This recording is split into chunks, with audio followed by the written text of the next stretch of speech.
Oh, weird.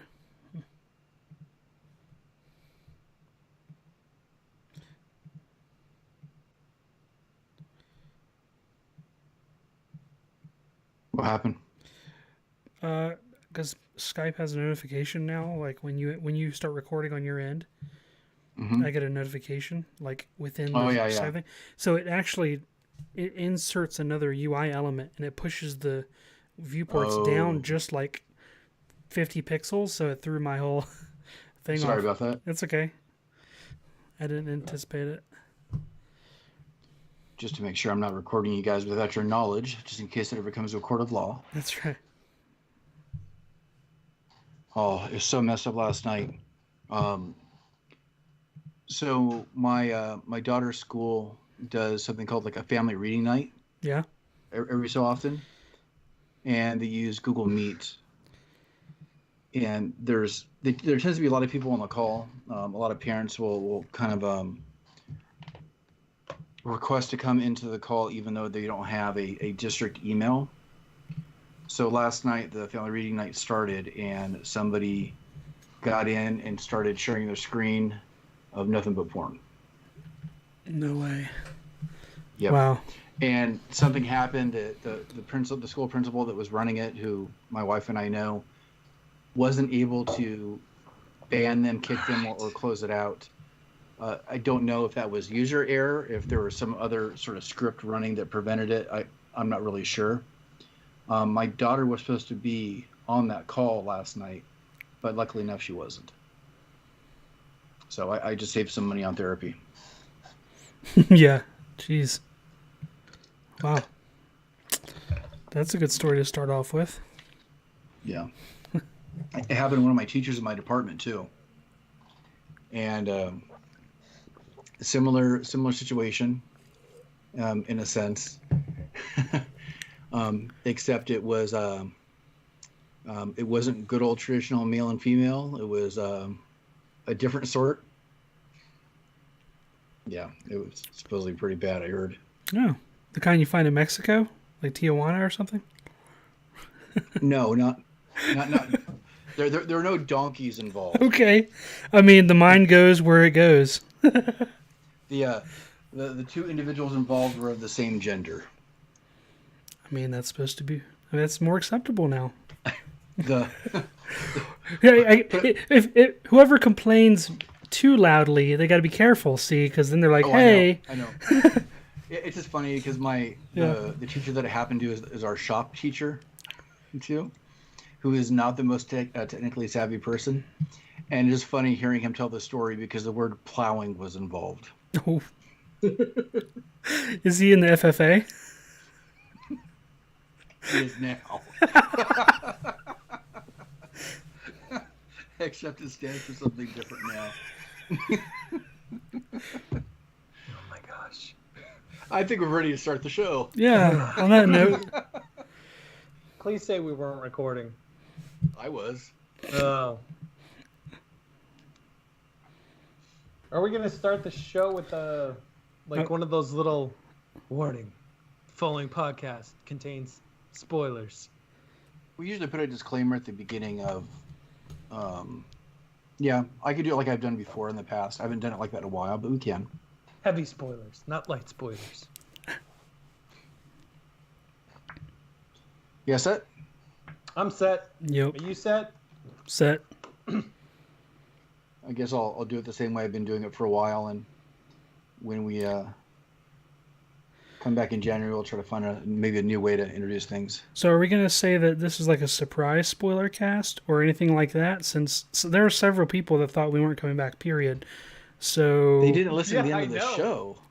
either they did or they just like were so emotionally stunned that they blacked out or something and missed the part otherwise. I don't know. Well, we could call this kind of a special episode if you want. Yeah, I mean, I think we should still number it 201. I agree. Okay. All right, you guys set? Set. Set. All right.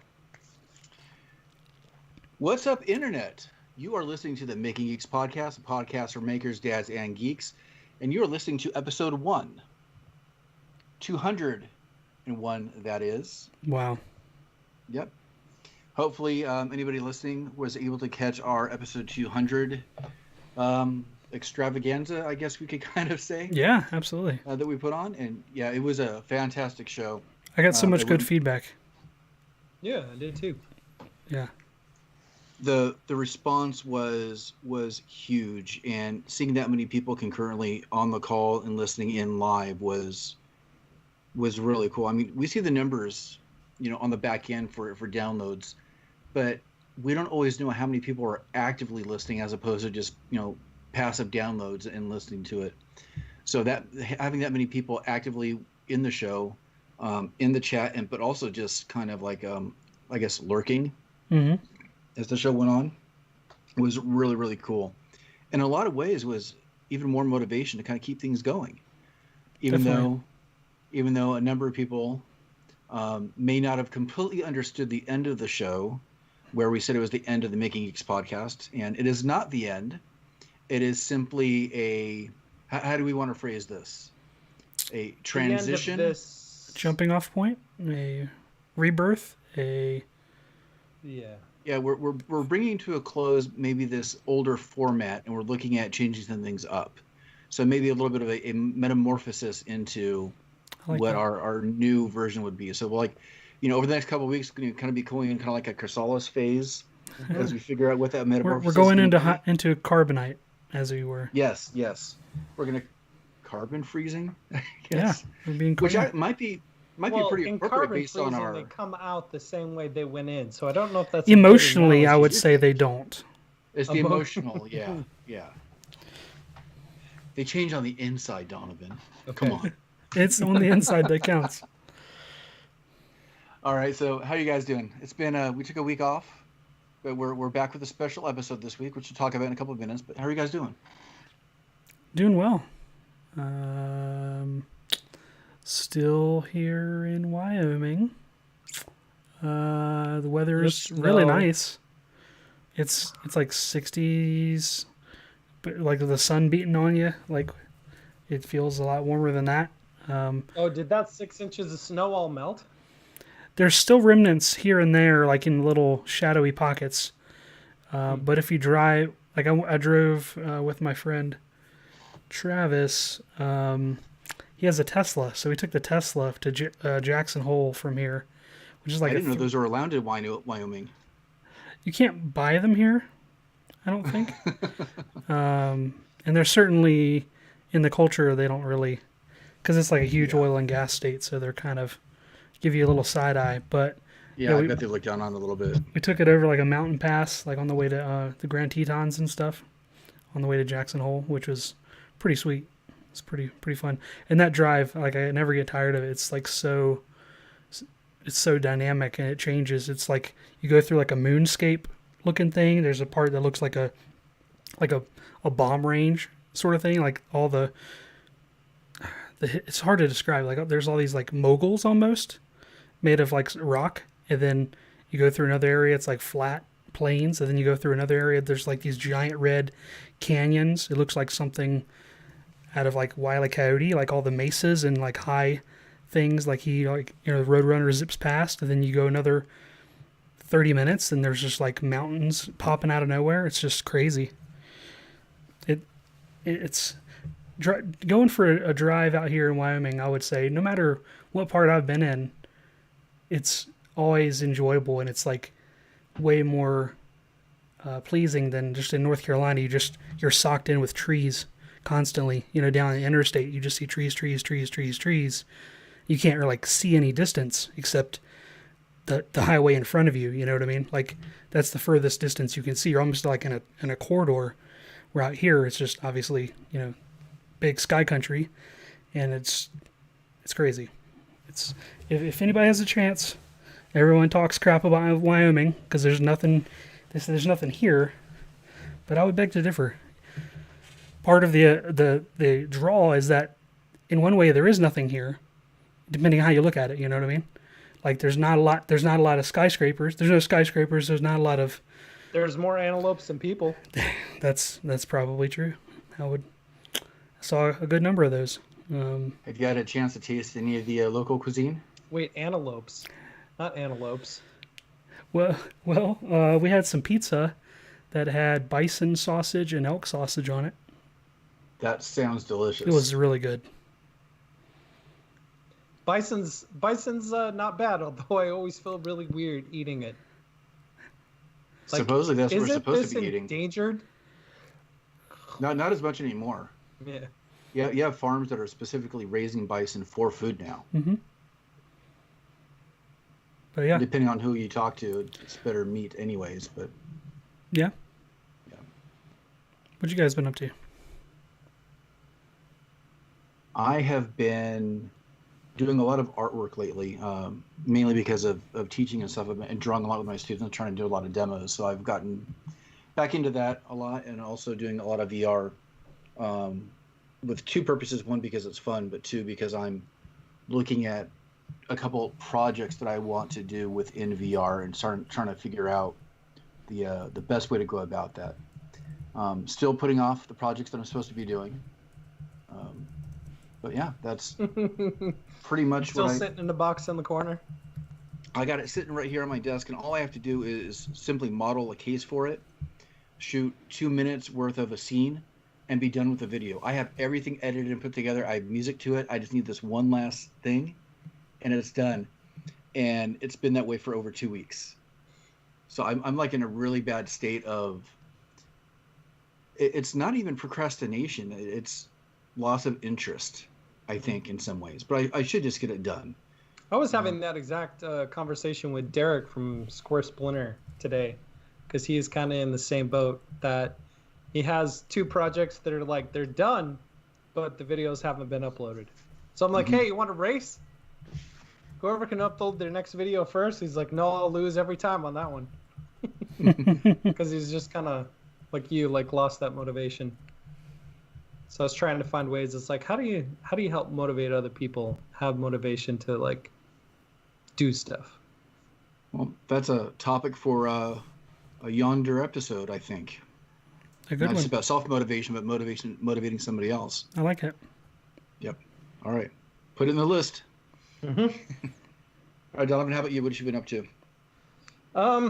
So I've been, oh gosh, it's been since we last talked. It's been crazy.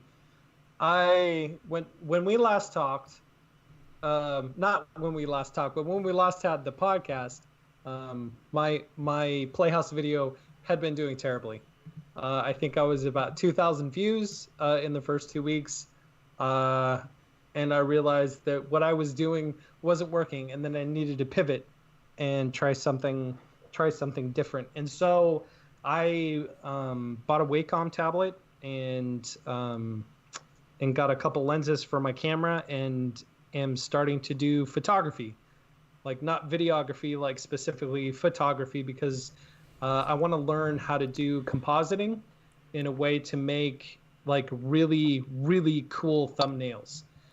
Because like I realized like I don't want to completely pivot away from like what I'm doing right now, but I want to learn something new to build on what I'm already doing to make it better. And so like I'm terrible at photography, which a lot of people think doesn't make sense, because I know videography but not photography, and those are 2 entirely separate things. And so I'm really trying to learn photography so I can take really good pictures, so I can composite them and have really amazing thumbnails, so that people will want to click on the thumbnail to then watch the videos that I make. So I was just going to try to clarify, you're talking about thumbnails specifically for your YouTube videos, right? Yeah, specifically for my YouTube videos.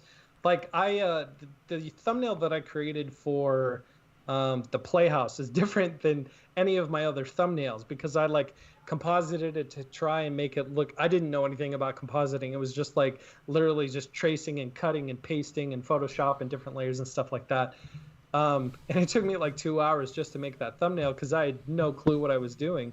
But it was really fun, and I thought it was like an interesting thumbnail, like more so than any other thumbnail that I've done so far. And I signed up for this course called The Life of AVAX, which are fantastic Photoshop tutorial lessons, because I want to get really good at compositing so that I can add elements into not only like family pictures, because I want to start doing more family pictures, but specifically to make awesome thumbnails so that my impression conversion rate would be better, because I think that would help. But that being said, isn't that a tough thing to chase when you look at what is done with a lot of thumbnails to get attention with the weird faces and the big eyes? I mean, having a yellow good picture, and green backgrounds. Yeah, right. no, I know. I mean, having a great picture in photography is good, and I think it's important. But when you look at the ridiculousness that you're competing against, no, that's a tough I'm not call. trying to compete against other people. I'm just trying to. It's like you were talking about when we had this conversation a while ago, the least amount of effort for the most return. And I think minimal effective dose. Minimal effective dose. I couldn't remember what the exact nomenclature for it was.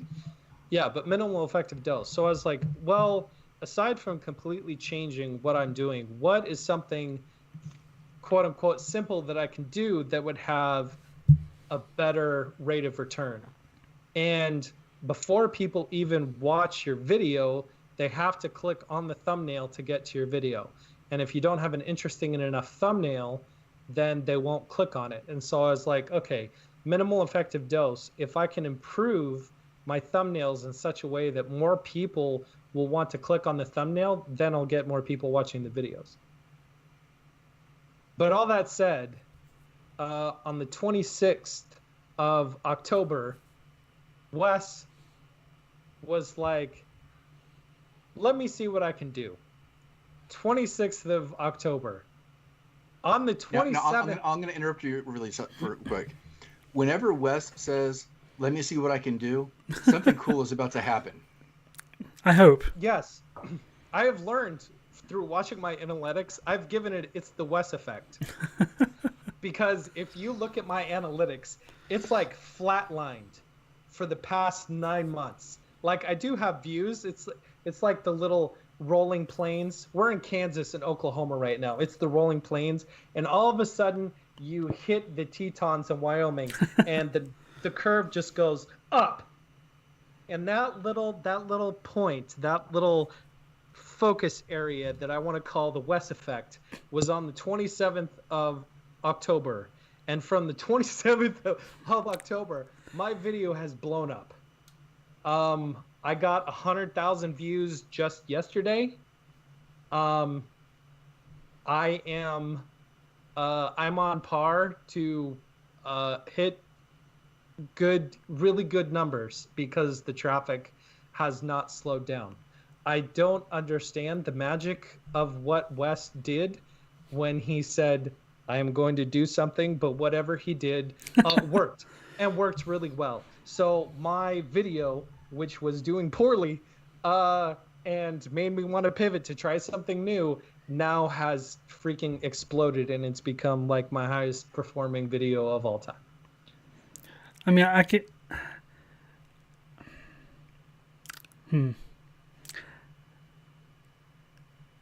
I would say that I would love to take credit for making you change direction multiple times, whether you want to or not. I don't know. You're like, all right, well, I'm going to settle into this other thing, and I don't want to have that effect on you or anybody. Really, that's sort of a pain in the butt. But my life is better because you're in it, Wes. And so thanks, buddy. You can like rationalize your own impact away as much as you want, but I could show you the analytics. I could show you the day. You had some good. So all I did, I had a list of email addresses, which is not exclusive or hidden, just of like places that did articles of my stuff. Like whenever I did like the Mario Kart thing, and then also Matt when he did his Star Wars high chairs and that sort of thing. Like I just searched for his videos and just grabbed a couple email addresses from the websites. Like they usually have like Kotaku and what are some of the other ones? What was it? Screen Rant, I think, did one. They usually have like a tip line email address that you can submit news and that sort of thing. So I just had a bunch of those, and I made the email generic enough where it seemed like I was writing it to everybody. and did blind carbon copy for all of them, so they couldn't see that I was emailing mass markedly, kind of thing.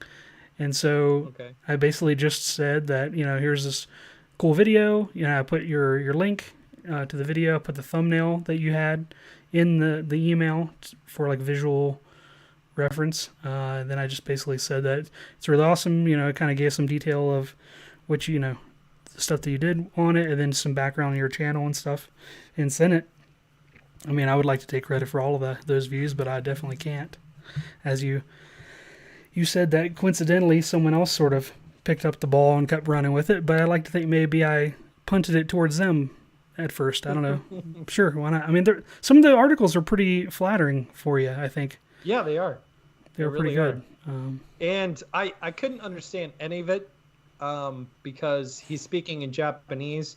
But there's this gamer who's apparently like one of the most popular streamers in the world. And he's like, quote unquote, the best Breath of the Wild player in the world. I hadn't heard of him, but I don't know the Japanese gaming culture, but his name is Peko or Pico, P-E-C-O. I don't know how to pronounce it, but however you pronounce it, apparently he was doing a live cast like he does every day playing the game. And he talked about my video, and I got so many comments in Japanese on my video. I'm like, Wes, what did you do? Where are all these Japanese people coming from? Yeah, but that was the first rise up. Was you and Pico on the 27th, and then it's definitely spreading locally, because I have a friend of mine who's not in the maker community. I was in the Navy with him, and I don't really talk to him that often, but he knows that I did like the Mario Kart stuff in the the bedroom and murals and kind of home DIY geeky stuff. And he sends me this link. He's like, Wes, this looks like something you would do. And it was Donovan's video. And he has no idea that, I know you, or that we're in the podcast together or whatever. And apparently he didn't even watch the whole thing yet before he sent me the message, because he would have seen my call out, right? Yeah. And so I'm like, well, just watch I'm like, you haven't watched to the end yet, have you? He's like, no. I'm like, finish it. And he's like, exclamation point like 30 times. Like, what? Well, yeah, he's in my podcast. We're in a podcast together. Like, I don't know. It was just awesome. So like, it's reaching groups of people that are unrelated and making its way back to us. That tells me, it's a good sign. You know what I mean? Yeah. The algorithm's doing something. Yeah, and it's amazing because it's a lot of what I've done this past, I want to say 2 years, because it's been about the past 2 years.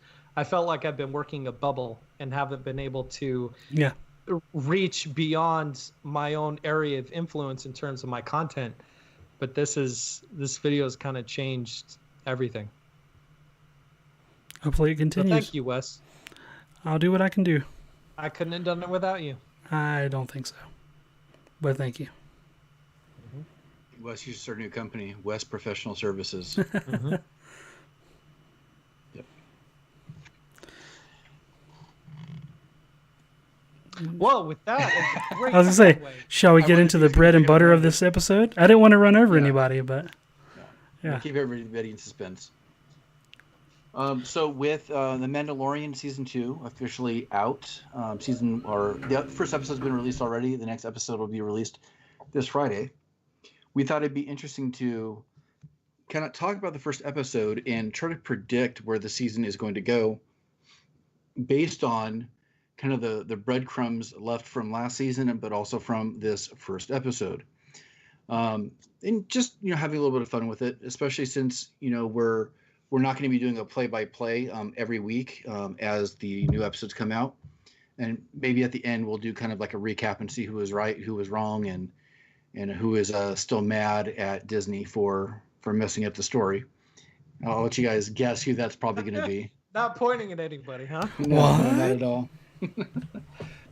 But I think it's really interesting, not just because, we're playing in the Star Wars universe again, but it is a different take on it. Although maybe it's not as different as we once thought it was going to be during season 1. So I think we might as well go ahead and get into it. So, if you have not seen episode 1 of season 2 yet, or have not watched The Mandalorian yet at all, you might want to find a way to watch it and then come back and listen to the episode, because we are going to be talking about some spoilers, and those are pretty much going to start right about now. So, Baby Yoda's it. Yeah. How do you guys want to kick this off? Do you want to talk about just a quick recap of the episode? Do you want to talk about, how do you want to start this?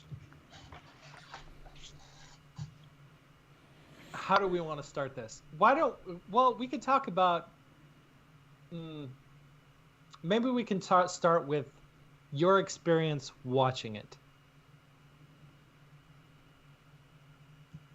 Are you talking about whether we liked it or not? Or are you talking about how we watched it? Or I'm trying to get at. I mean, if we want to talk about how we watched it, my son and I dressed up in full Mandalorian garb to watch it. So if you want to talk about how we watched it, we could do that. No, but I mean, it's. Did you have any expectations going into it, and like how did it play out as you watched episode 1? Well, I could kick it off like this, because I tend to have my memory has gotten a lot worse when I try to remember things I watched, because I consume so much content right now. So leading up to the release, my family and I sat down and watched all of season 1 again. And it's funny, because with a lot of streaming, you're able to watch and binge so much of the content, and then they decided to release it on a week-by-week basis. I don't string things together as easily that way right now, because like I said, my memory isn't really what it should be when I'm watching this stuff. And when I'm looking at the through line, I kind of see a little bit more of the path that's being followed. And I don't know, I essentially liked it. I mean, I like season 1. As far as the first episode goes, I was sitting down and watching with my family, and it already felt different. I don't know what it was. Rewatching it already felt different? No. When I saw episode 1 of season 2, something just felt different. And I don't know what that was. I don't know if it was just in my head, or if there was something different. The fact that not very far into the episode, do you realize that you're going to be going back to Tatooine? Like, again? I mean, I kind of understand that. And I have a theory that kind of makes it work, but we shouldn't have to come up with theories to make stories work. I mean, it's the hive of scum and villainy, so of course they're going to go back there. Yeah, and I don't know. I have ideas of within the storytelling that would actually make it work and have it make sense. But in and of itself, it's such a big universe, and there's so many things that I want to see, and I'm getting dragged back to this one place. There's a reason for it, because of what it sets up for other episodes, but it, in a small way, it wasn't what I wanted out of episode 1, especially with the way the previous season ended. And I'm going to have to wait for that payoff. Seeing Moff Gideon with the Darksaber. So I'll pause right there, and I'll let the two of you kind of pick it up. I mean, I would say I went into it with not a lot of expectations. I figured I would see some Yoda, child footage of some kind. I hoped he would do something cool. He didn't do something cool too much. I don't know. The episode was. I know what you mean by like you want to like explore and do some new stuff because the universe is so large. Do new things, and I definitely agree with that to an extent. And I would say that this one had a nice mix of callbacks and exploring things that I always wanted to see that I never got to see, especially like with the Tusken Raider stuff, because you always thought that they were just like mindless. I always imagined like mindless zombies basically with masks and spoke really weird and would always raise their staves or whatever, their guns or whatever, and make strange noises towards creatures and stuff. I don't know.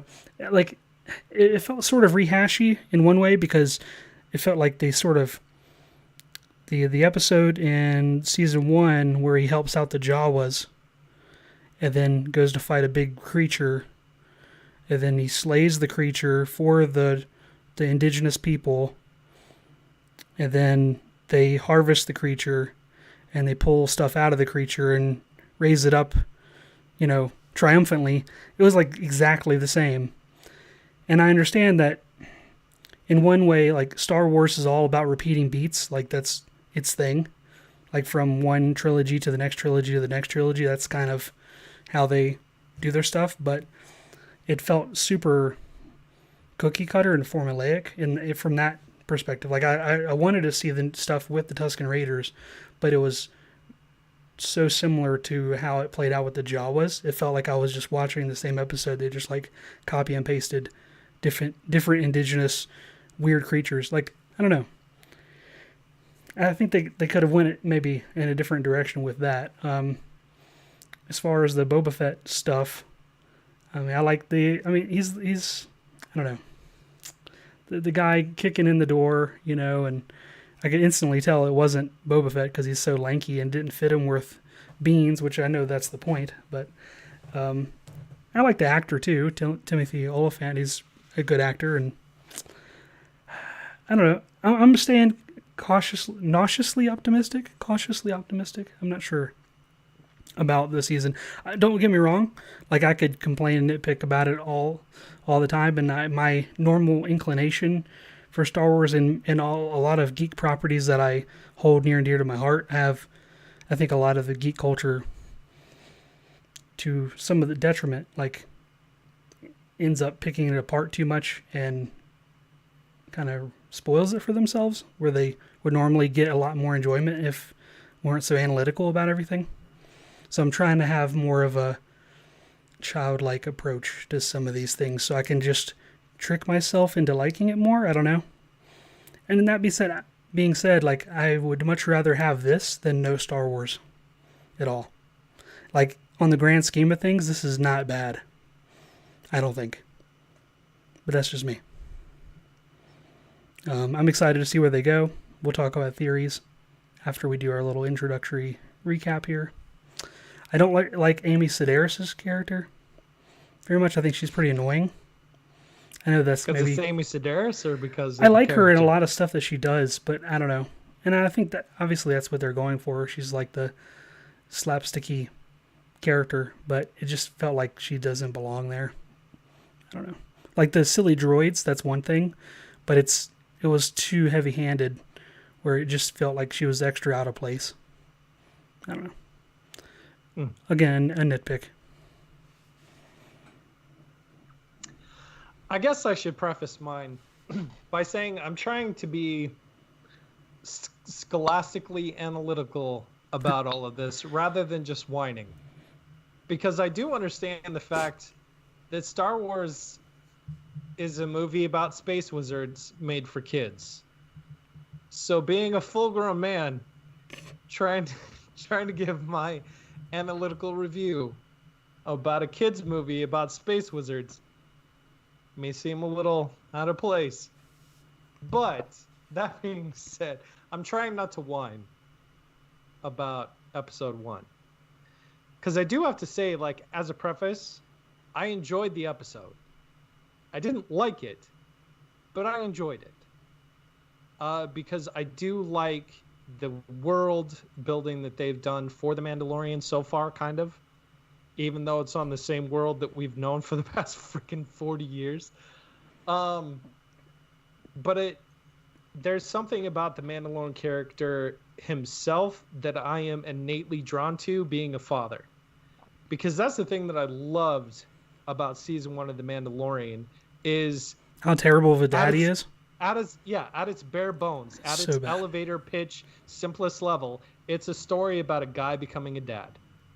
That's what it is. And being a dad, and especially having like a tiny baby that I dressed up as Baby Yoda for Halloween. She was the cutest. It was amazing. Like, being in this spot in my life at this moment, I relate to Jin or Mando or the Mandalorian, whatever you want to call him, so much. I loved season 1. love season 1 because of everything that they did as a character build up in the arc of the Mandalorian becoming a father. And so I was so excited for season 2 to see that arc continue, to see that relationship between him and Baby Yoda continue, to see the protective side of him come into play more, whether it was like through more action, or drama, or whatever the situations they were in that they needed to get out of. I wanted to see that arc continue, and I was so excited. I was so excited for episode 1. Like I said, my son and I dressed up in full Mandalorian outfit. We had spent the week before watching all of season 1. We were so hyped, and the entire episode I was sitting there going,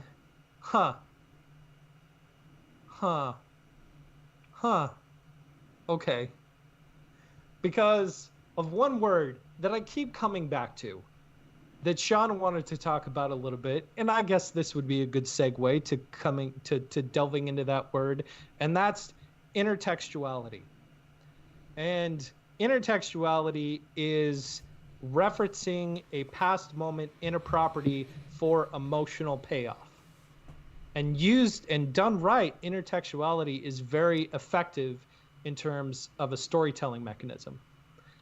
The problem with Disney specifically, and the problem with Star Wars specifically, is that they have weaponized intertextuality in such a way that the intertextuality in the episode becomes the story of the episode.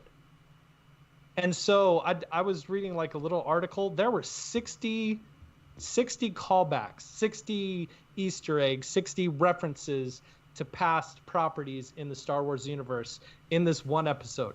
That means one time, almost more than one time every minute, there was this little like bling. Oh, hey, it's the engine from Anakin's pod racer. Oh, it's R5. Oh, it's this. All of these things that they add into it to try to call back to previous moments so that you have an emotional response. But they did it so much in this entire episode that it became the whole episode. And in terms of the Mandalorian as a whole, the one thing that I did not want them to do was to bring Boba Fett into it. One, because Disney has a problem with killing off characters. They can't kill off characters that are profitable permanently. Palpatine's dead. Oh, but not really. Han Solo's dead. Oh, but not really. Like, Loki's dead. Oh, but not really. Like, Disney does it all the time to such an extent that death doesn't mean anything in this universe. Like, look at episode 1. The horny red guy. What was his name? Dual lightsaber. Darth Maul. Mm-hmm. Darth Maul. Darth Maul's dead. But not really. Like, there's no emotional payoff because there's nothing at stake anymore. Death doesn't mean anything. And why I didn't want them to bring Boba Fett back into it, not because I don't like Boba Fett, not because I didn't want to see, like, find out the rest of the story. It's because he didn't have a rest of the story. He died. Like, he was dead. I didn't want the Patton Oswalt from Parks and Rec title crawl from Star Wars. We open on Tatooine at the maw of the Starlight Pit. The gloved Mandalorian gauntlet reaches. No, I didn't want that, because the second you bring Boba Fett into it, it's not about the Mandalorian anymore. It's now about Boba Fett. And there's no more arc for Mando anymore, because people are going to be so interested in Boba Fett and finding out the story from Boba Fett and following Boba Fett that it's completely derailed the main arc that had me so interested throughout season 1. And I'm heartbroken at that. That's not to say that they couldn't do something with it in such a way that would be great. I want to give them the benefit of the doubt. But sitting here at the beginning of a series, having come off of an amazing first series, I am cautious. I'm very cautious. That, and I'm also cautious because my family and I also watched The Last Airbender, and it's kind of eerie, the similarities between story arcs in The Last Airbender and The Mandalorian, especially when it comes to him helping different characters and different cultures overcome obstacles that I think in the end, if we look towards the end of season 2, will come back to help him in some grand way as the big moment, the payoff at the end. That's part of foreshadowing for the rest of the season, but you know.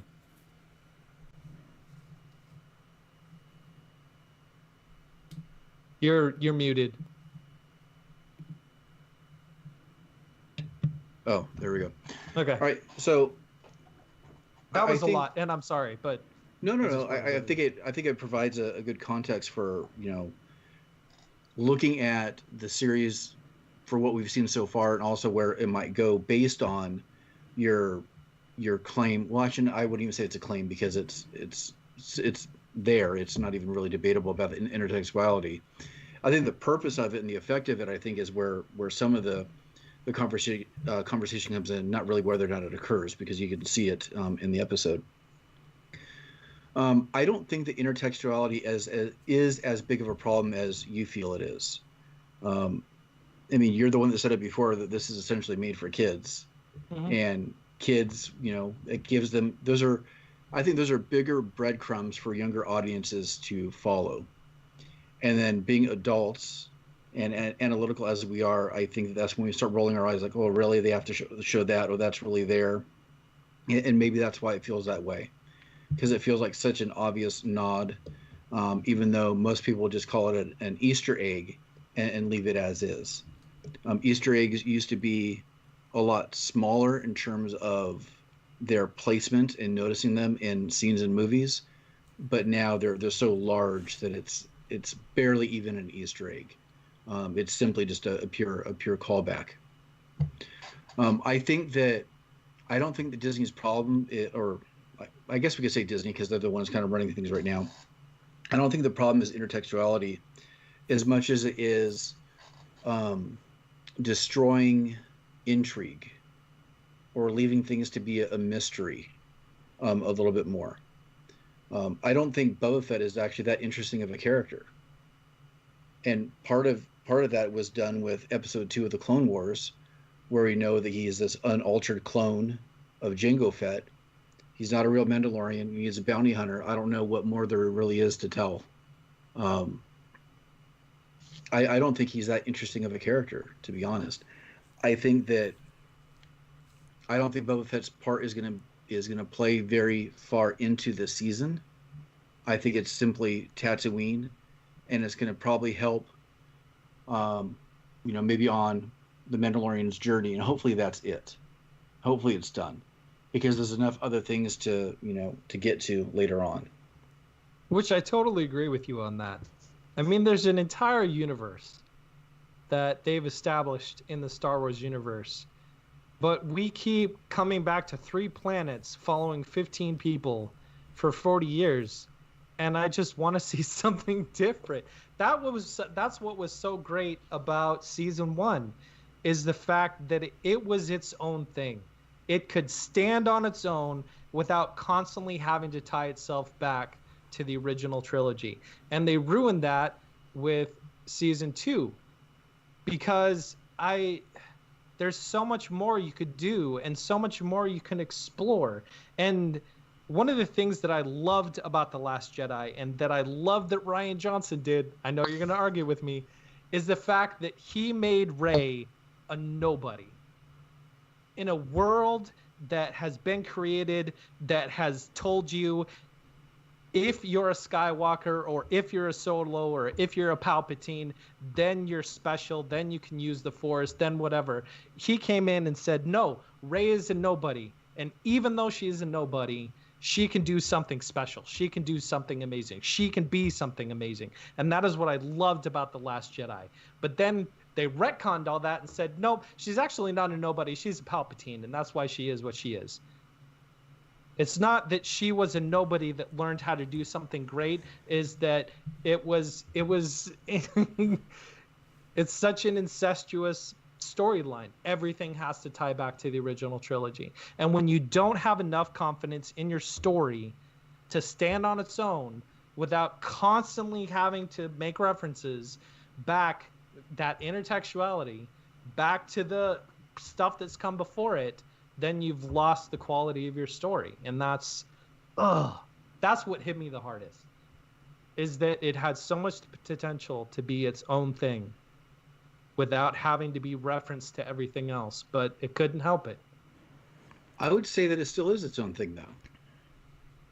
I think that just because you have one episode that is severely disappointing to you doesn't mean that the entire season is going to follow suit that way. You make it seem like this episode is the first time they've done any major, huge callbacks, too. No, I know. Like, pretty much everything that was in this episode, it was in the last season. And then some. Like, for the most part. I mean, you had the little ice cream maker or whatever it is that they come, Ice cream maker. Yeah, I mean, that's kind of what everyone used to call it. That was like in this couple little scenes back in the day, and now they featured it like 3 or 4 times in the series. You had that troop transport thing that was like a Kenner toy that never existed in any media that they had zip in one of the episodes last season. Like there's also in Star Wars Rebels. There's an untold number of callbacks and things, so you can't really call this episode out on that as like that's something that hasn't been done already. Maybe not 60. That is a little dense. I agree. Mm-hmm. But I mean, the R2 unit or the astromech droid that had the bad motivator was already in last season. He was in the background. I mean, well, see, I would say that Tatooine is a desert planet that has limited resources, anyways. So they're going to reuse stuff. Yeah. Yeah, I mean, just like I can make that argument. So there, Donovan. It's actually a plot device. I mean, to use the dragon that they mentioned, in a couple random, extended universe kinds of things back in the day, in the pearl on the inside. C-3PO and the skeleton and the pearl that was like in a Knights of the Old Republic reference, I think that, just like a whole bunch of stuff, and not. I mean, that's pointing out the thing that you're mentioning, yeah, but it's not like they just started doing that. But I mean, when you knew that they were going to head back to all the Jedi stuff when you find a Baby Yoda anyways, like you knew that was coming. And there's going to be tons of stuff once they start getting closer to that realm of the universe. There's going to be so many different cross-references and mentions of Skywalkers and this and that, like. Yeah, but it's like it's just going to get worse for you. There is one conversation, not one, because it's more than one. A lot of people that I've talked to about this series and this topic wanted to have a Star Wars story without the Force. And they were super not angry, but just disappointed when Baby Yoda used the Force. Which, now that I think about it, this is total theory speculation. I don't know if it is the Force. And here's my reasoning. I've thought about this a little bit. From the very first minutes of episode 4, 40 years ago, John Williams set up Binary Sunset. That little boom, boom, boom, ba-da-da, that slow stanza of music became irreparably separated with mentions to or use of the Force in the Star Wars universe. Anytime someone talks about the Force or anytime someone uses the Force, that song, that stanza always, always, always plays in the background. Whether you're paying attention to it or not, it is always there. That association is always in everyone's mind, no matter whether you're watching the movies or the cartoon or playing the games, whatever. Anytime anything has to do with the Force, you have Binary Sunset playing. When Baby Yoda in that first episode, not the first episode, the second episode, does the little hand thing with the mud horn, Binary Sunset is not playing. And every time Baby Yoda has used the Force, Binary Sunset does not play. So either they're intentionally breaking the rules of the universe has been established for the past 40 years, or it's not the Force. It's something else. If it's something else, I think that would be cool. But if they're intentionally breaking the rules that have been established in this universe over the past 40 years, then that just seems kind of stupid. Can't you just say that is a callback? It's just an audio callback that you don't want to see? Like, you know what I mean? Like, you're giving it crap for giving visual callbacks, and then you're saying it's a detriment because they didn't use an audio callback. Well, music is kind of its own beast. Because music can tell a story with stanzas. And like I said, for the past 40 years, that binary sunset, that strain of 15 notes has been irreparably connected to the Force. Right, but you know what? I think you're missing a little bit of context there too. That only plays during certain times when the Force is being used. In the light side, Palpatine electrocuting people, they don't do that. You know what I mean? Like, right, but Darth Vader's choking people, they don't play that. No, I'm thinking of other times too where it doesn't play. It has to. It seems like during the Mandalorian scene, it would have played because that would have been the correct context for that sound. Yes, I agree, but not always. It is. You're right. It is a little bit of a break. I mean, you could argue that it's only a good side. It's only a light side effect. Like anytime a dark side person, you never hear that sound. Yeah, you never hear it. Anytime Darth Vader is anything, so that could mean that Yoda is dark side, or the baby Yoda is a dark side figure. That'd be interesting if it is an actual foreshadowing that we happened upon right now. I mean, he does the face. He looks kind of evil in a couple of the episodes last season. Let's talk about more theories. He did choke. He did force choke. He did. Yeah. His face, his little face went like all evil, and like had that little smirk on it. Do you guys just do random little lightning round theories here? Yeah. Do you guys think that there's going to end up being a connection, specifically because Boba Fett is now back in play with the clone thing, because the underlying theory is that Baby Yoda is a clone from Kamino, and what more famous clone is there than Boba Fett? Like, do you think that maybe there's some sort of like something like he needs to? I don't know. I don't know. I don't really have a fully formed statement. I just think maybe there's a connection there that they're gonna draw from. So somehow. I don't think he's a clone. I think that the intention was to clone. There was an Easter egg in last season where the one scientist guy. Right. He has the patch. Yeah, and it's kind of like a well-known Easter egg at this point. I think the intention was to try to clone. I think that the child is an original whatever it is. I think this series is intended to be a slow burn. So any payoff that we're looking for is going to be really kind of stretched out, and I think we're going to see like these interstitial episodes that might take a break from the main storyline a little bit, and there might be one small part that actually leads to like the main storyline. We've seen that in a lot of different series in the past. I think the one thing that is really in question, especially based on the history of this type of character and things that George Lucas has said in the past, is that the name of the species is to be kept a secret, and the planet where they come from is to be kept a secret, and nobody has ever been told. But now that Lucas doesn't have creative control over any of these things anymore, I wonder if they are going to break that. Or so again, destroying secrets and the intrigue. When Star Wars first came out, we didn't know anything about Darth Vader. We didn't know who he really was or the background. But now he was a disgruntled little kid who got mad when his mom got killed, by the Sand People.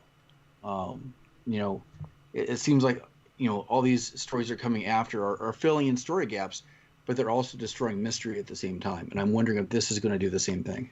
I mean, they can avoid explaining much about the child if they just say he is a clone. Then they don't have to do anything about his home world or anything like that.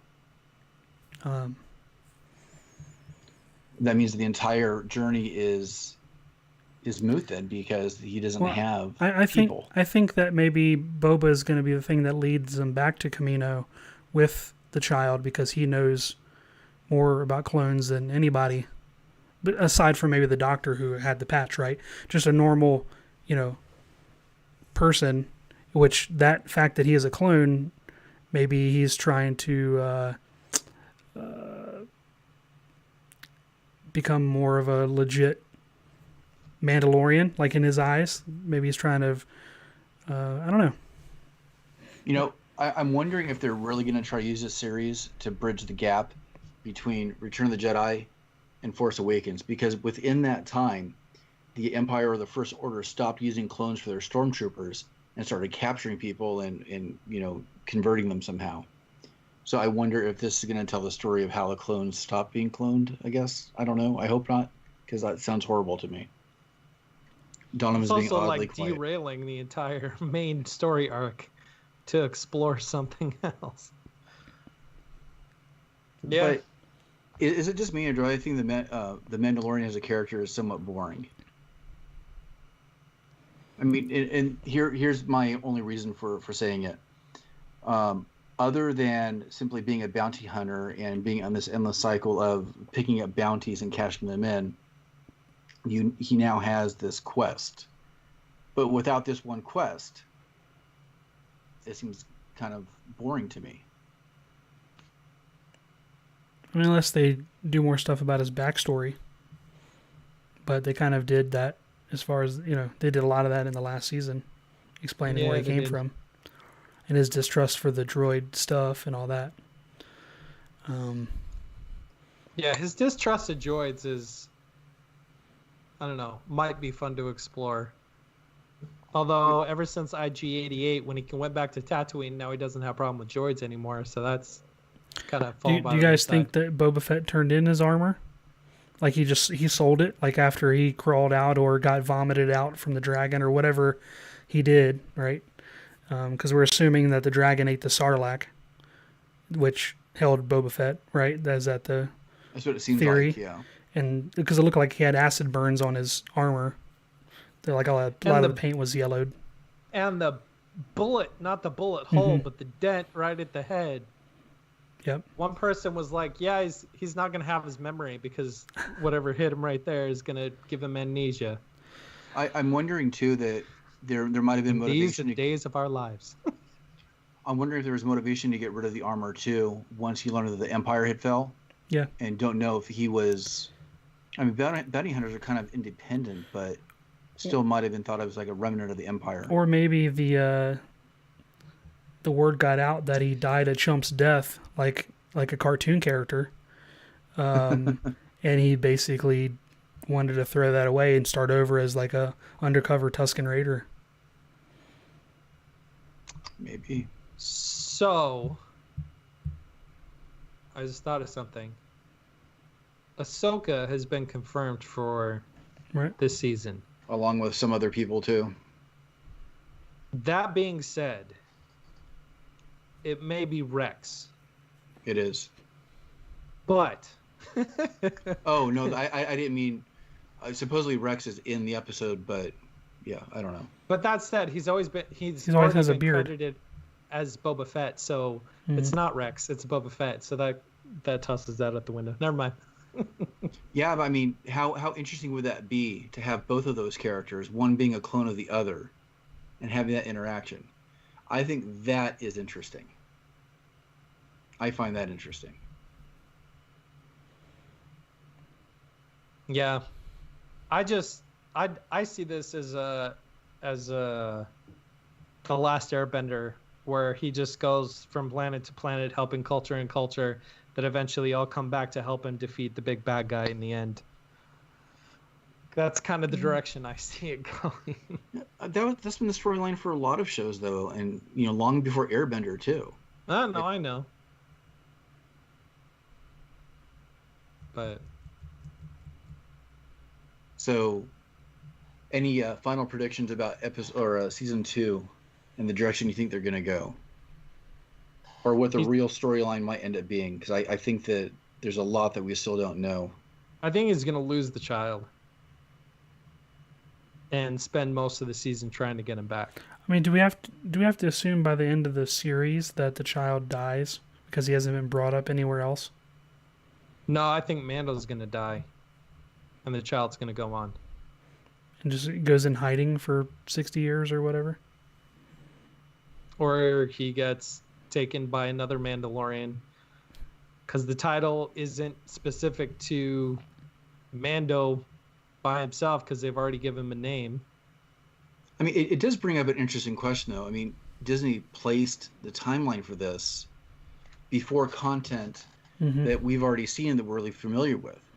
If this creature is that special, right? That's what I'm getting and at. is on right, and is on par with, let's say, Yoda, who's already deceased at this point. You know, and the character does not play any part in the main storyline of the Skywalker saga. Then what the hell happens? Unless by the time So it's a Rogue One situation. Unless by the time they finish the First Order experiments on this creature, maybe he comes back as a dark side user in the next series of movies. Maybe they're setting up, this is the prequel for a villain or a line of force-sensitive evil creatures that are all stemming from this. I don't know. That would really be such an interesting take when the cuteness factor of this character has been pumped up so much. My daughter will watch the series with us only for the child. Sure. And during the entire episode, she saw the $300 replica that's been shown on all around the YouTube.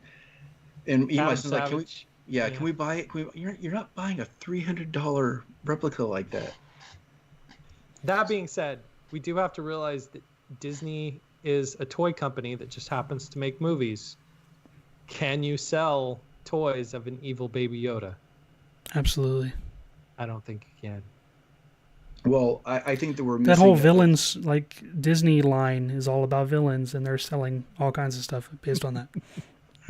Not only that, but if that character does end up being, a villain or a Sith or whatever, however we want to classify it, I think that in most cases there is some sort of transformation that takes place, almost like a Darth Revan type thing, where there will be a physical transformation. So we'll still have like a light side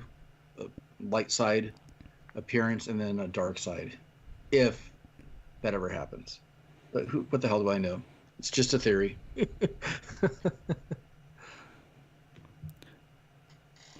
Yeah, there's so many. I mean, we could theorize. In 2 hours, the next episode comes out, so everything may change. So do you think there's any substance to the Amos Sedaris's character when she says, if this thing ever buds or divides, I'll gladly pay for its offspring? Do you think there's anything there? Like, because she specifically used those sort of terms? Or was that just a callback to Gremlins? Because I also Baby thought Yoda that looks too. like a gizmo. But what? Okay, how about something that we haven't talked about that I think is worth talking about? Is there any possibility that this is an offspring of Yoda? It's Star Wars. They're so incestuous that it's almost guaranteed. I mean, he had to be an Yaddle, offspring. so I would assume that Yoda and Yaddle Or Yaddle, yeah. did something. Which was shown in what was it, episode 1? Yeah. But never given any real story responsibility, just simply there, knowing that there's more of this one species, which I think is really interesting because I think that Yoda in and of himself is probably one of the biggest mysteries in the Star Wars universe. I don't know. Comes from Sesame Street. I don't know why that's a mystery. Are you talking about Lucas's offhand comment one time about being the Yoda's the bastard child of Miss Piggy and Kermit? Well, my wife and I were also talking about like Steven Spielberg and how E.T. falls within the same universe as Star Wars because E.T. recognizes Yoda. Mm-hmm. And I'm like, yeah, so they're connected, so it's the same universe.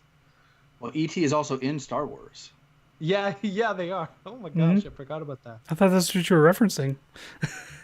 But now I got you. The trick-or-treating thing. Yeah. No, because we were out trick-or-treating. Mm-hmm. And we were talking about trick-or-treating in movies. And then the whole popular theory that, E.T. is a Force user. right? Because he levitates he heals and he levitates the bike and telekinesis and all that stuff. What if E.T.'s species is actually one of the wills? Oh man, that was. I wish they would have played more on that in Rogue One than they did with the wills. That was super interesting. Yeah. That would, the original, like from what I've found out, this is total sidetrack. But I actually don't think so. The original ending that that they had made for Rogue One before Disney came in and had them change it was that they were protecting the tower that Jyn Erso was transmitting the thing, and so they were able to fulfill their destiny as the wills before they died. But I was like, that would have been so cool as an arc to actually talk about the wills and actually have them fulfill their calling as the wills to be able to do that in the end of the movie, but they never did. So you want to know why I don't think we'll ever see the wills? Because I think us as the viewers are the wills. Interesting. That's why we were able to watch Din Djarin take off his helmet. Okay. I could get on board with that.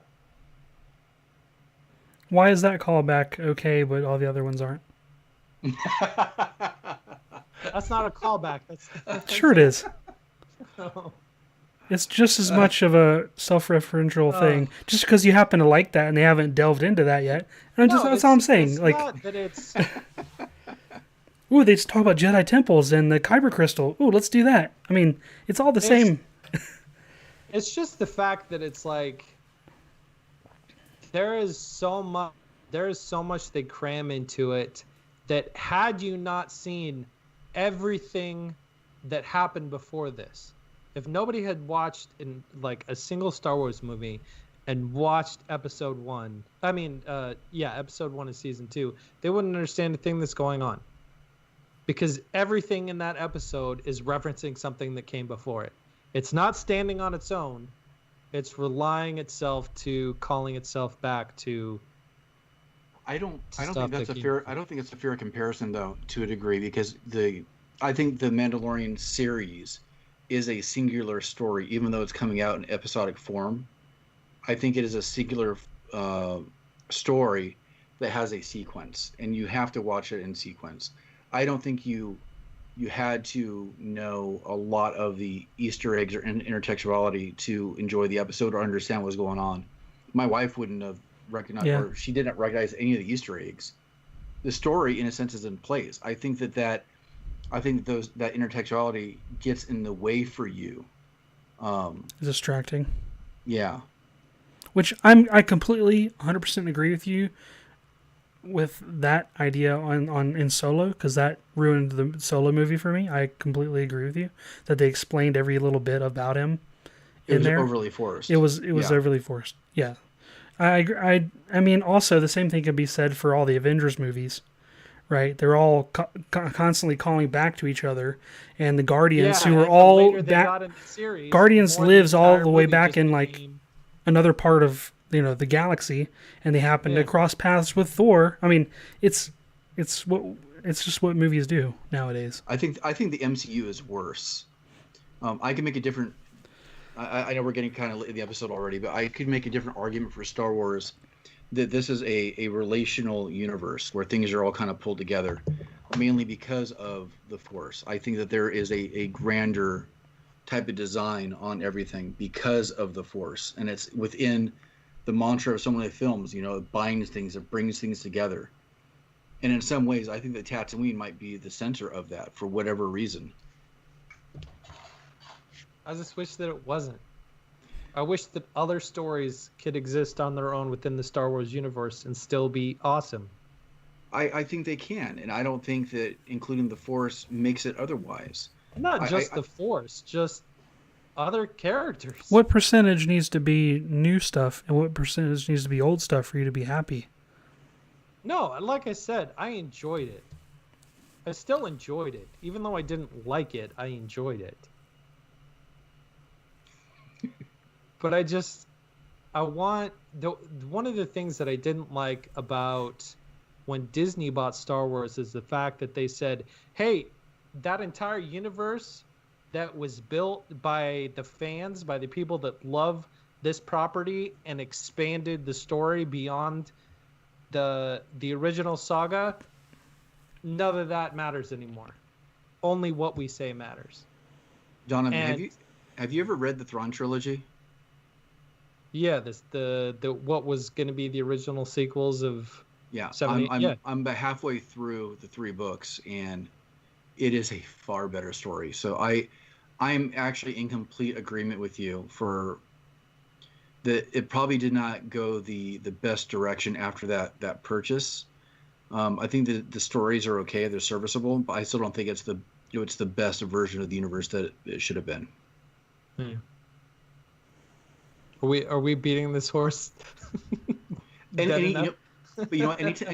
anytime we talk about Star Wars, we're probably going to end up coming back to a similar conversation because of everything being so relational right now in the universe. Everything calling back to everything else, like you were saying. Whether or not we think it makes for a good story or not, I guess is always going to be what's up for debate.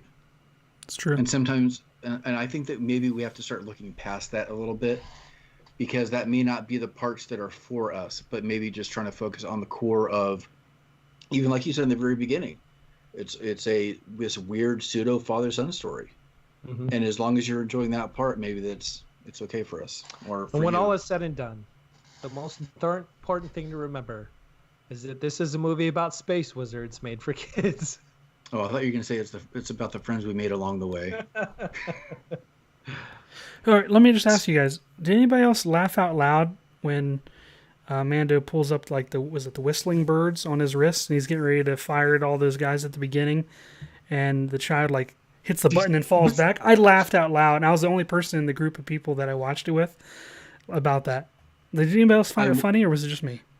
I would have if I didn't already see it in the trailer. True. Fact. I still liked it enough to laugh. Yeah, it was still good. I loved the intro. Him going in and just totally freaking wrecking everybody. And John Leguizamo had no chance, did he? Yeah, it was. I was Is that who it was? I didn't even know. The Cyclops creature. Yeah. Whatever that race is, forgive me. Hey, what about the callback to the Gamorrean guards fighting each other, like Fight Club style? Yeah, that was one of the 60. Gosh. Yeah, the intro was cool. After that, I was just... anytime they show any familiar species, is that just going to be one of the 60? Like, you know what I mean? Oh, I seen that alien in that one episode, and that's a callback. No, it doesn't have to be like that. It's very specific. It's very intentional when they do it as a way to elicit an emotional response. Anyways, what are you guys geeking out about? I'm geeking out about VR, but not for the normal reasons. I've had a VR headset for probably almost a month now, and I'm going through like a lot of the free ones, and there's a free experience provided by Valve that I think is probably one of the better experiences I've seen so far, and it's called Portal VR Stories. And Portal is one of my favorite games of all time, and I've been wondering if they would be able to do it VR, and they figured it out. Almost. Without making you sick? No. They figured it out without using portals, unfortunately. So it's almost exactly like Portal. It's the same test environments you have to go through. It's the same blocks, lasers, turrets, all the stuff that you have to solve as a puzzle in VR, which I thought was amazing. But the only thing it didn't have was it didn't have portals. So you're not, what is her name? Jill. In this game, you're somebody else? Don't know. They don't really focus on that part of it. You're simply a test subject, I guess you could just say. Can you see yourself at all, or? No, they didn't go quite that far with it.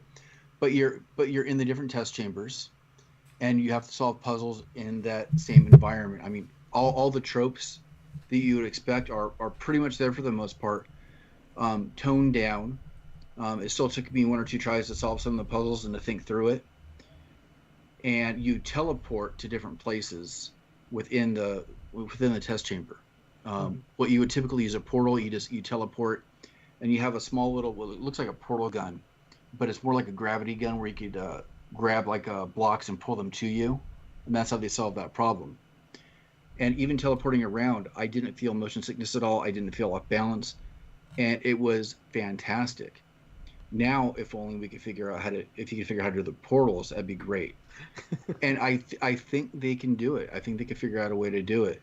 The only one that I would be putting a question up, or anybody that has played Portal, you'll know what I'm talking about, is that if you put a portal underneath you and on the ceiling, it's like an infinite acceleration.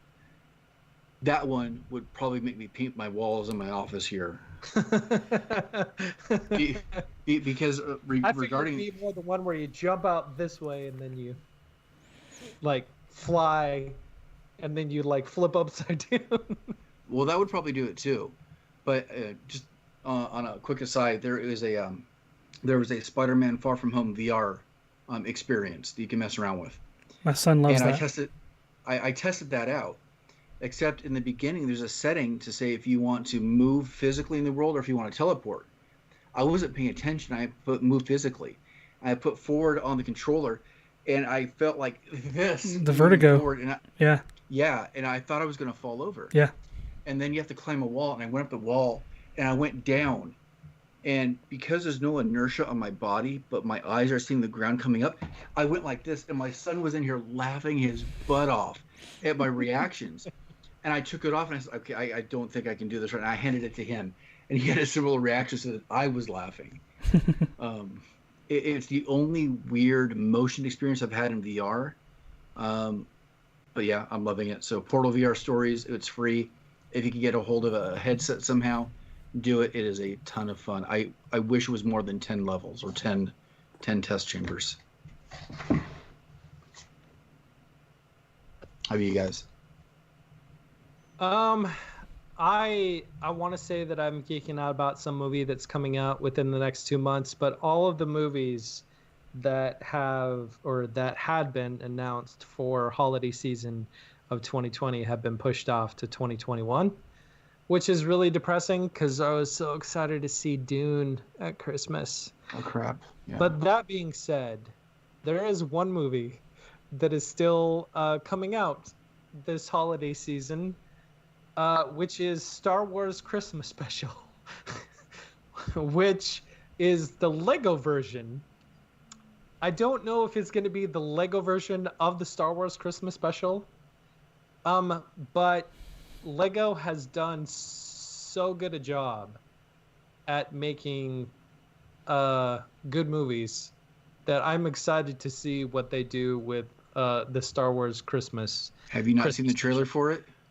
No, the only thing that I've seen for it is the poster. Talk about intertextuality. There's a trailer for it. Oh crap! That's all the Lego stuff is constantly that. Yeah, you may not be geeking out about it anymore after you see it. Like the droid tails and stuff. If anybody's ever seen those. Yeah, they're going to be making a mad dash to get those Lego Star Wars things out because their contract ends soon anyways. So there's not going to be any more Lego Star Wars. Yeah, I was going back to the Mandalorian real quick. I was expecting them to do something that would make people want to either make that thing for Halloween because it came out the day before Halloween, or immediately go out and buy it. The Razor Crest? No, not the Razor. Like with season 1, Baby Yoda was like the big reveal, the big surprise with episode 1, and everybody wanted a Baby Yoda. I'm like, okay, what is the episode 1 equivalent to the big reveal? And the big reveal obviously being Boba Fett, so it makes me wonder like how many people have gone out to buy Boba Fett stuff. It would be interesting to see those numbers. Let's see. Myself geeking out. Not too much. Because you've been experiencing, like the outdoors. Yeah, and nature. Yeah. Well, last weekend we did do some cool stuff. We went to this one location in Wyoming. I think it's called Legend Rock, and it's a huge amount of petroglyphs that are preserved, Native American petroglyphs, that some of them date back 11,000 years ago. So they're like cave drawings, or that aren't in a cave, they're on a cliffside. There's over like 300 of them, and you can get like super close to them. I was freaking out over it. I thought it was pretty awesome. It was very strange getting there because it's like 30 miles out of this town. The town is called Thermopolis, Wyoming. There's a state park that's there that's really nice. It's got like hot springs and things, similar to Yellowstone, but just kind of toned down a little bit. So you go out 30 miles out of town. There are these petroglyph things, and it's at the end of like this 5 to 6 mile like road in the middle of nowhere. And before you start going down the road, there's a sign, and it said, like, during this time of year, from let's say April to October, it's open to the public. But from October to April, that's when we visited, you have to get a key from the bathhouse that's at the springs 30 miles back in town to have access to it. And I'm like, oh. So you had to go back to town before it closed. And I go in there. I'm like, hey, yeah, I'm looking for the key for it's a strange thing. I felt like I was on a quest. Like, looking for the key to access the petroglyph site. He's like, oh yeah, here you go. Here's your key. I didn't have to sign anything. I didn't have to like put my name down. It was like a master lock key. They're like, yeah, just open the gate, let your car through, lock it behind you. And when you're done, just shut the gate and drop the key in the little mailbox there. And that's it. I'm like, really? He's like, yeah. I'm like, this is so bizarre. Like, they're like the most trusting people out here or something. I don't even know. But we get out there, and there are cameras that are kind of like monitoring it. You can sort of see them hidden, which is good because it's amazing they haven't gotten defaced, to be honest with you, for as many of them are. Yeah, and there are some of them that are unfortunately defaced, but some of the there's only one that's kind of a modern vandalism. All the other ones, there's one that's from like the late 1800s, which is kind of interesting because like it's like someone's name and has the date. So it's like if the time period is long enough, then that becomes part of the exhibit. I don't know. It's sort of weird. Like, oh, it's fine. It's from the 1800s. That's kind of cool. It's over 100 years old. But don't do it again, you know. But it was neat. There was stuff that looked like complete alien, strange creatures. Like I posted some of them on my Instagram story. Yeah, those are cool to see. Yeah, some was kind of freaky. There was your run-of-the-mill phallic references that you would expect in those sorts of things, but it was really cool. I recommend people checking it out, and I was kind of amazed that they were as old as they were.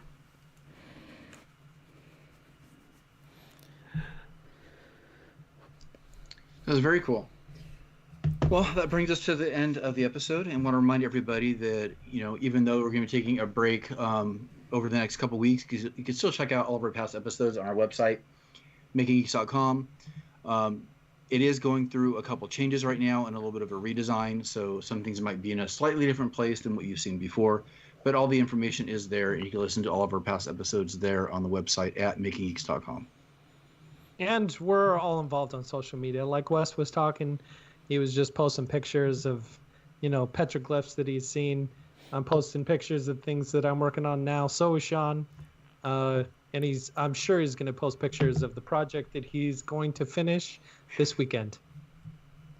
Pressure. And my birthday's this weekend. I can't promise. Maybe if I commit you to it, you'll get it done. I don't know. Will it work? My birthday's this weekend. I don't think I'm going to get to it. Okay, fine. Then he's going to finish by next weekend. There you go. It'll be amazing. And if you want to see it, you can follow Shawn over at Geekbuilders. Wes, you can follow at Geeksmithing. And myself, you can follow at OnceUponAWorkbench.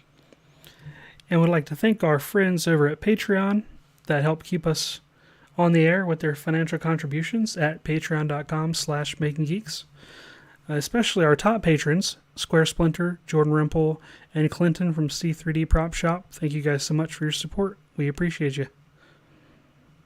And I want to say a special thank you to everybody that has been listening to the show over the past couple of years, whether you're a longtime listener or a more recent listener, which I know that we have quite a few of. And for, once again, a huge thank you to everybody that was part of the 200 celebration. I think it was 2 weeks ago now. And hopefully you'll be sticking around with us as we figure out these changes that we're going to be making into the near future. So from all of us to all of you, have a fantastic week. Adios. May the Take force care. be with you. Always. Oh, another callback. Oh, gosh. Callbacks, proper use of callbacks can add